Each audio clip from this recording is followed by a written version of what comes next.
ng ganitong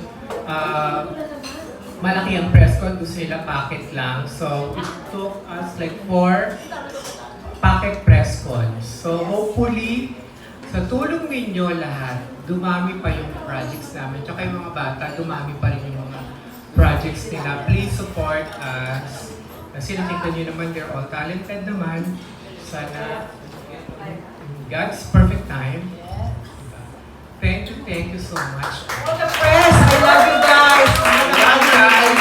Thank you for coming kahit sa Sunday. Dapat yung December 20. Sabi ni, paano kayo lalaban sa Metro Manila Film Festival entries? Wala nga attend sa inyo, 5 lang. O, at least ngayon marami kayo. Yun, thank you again. And I hope you're having a nice time. Nag-enjoy ba kayo?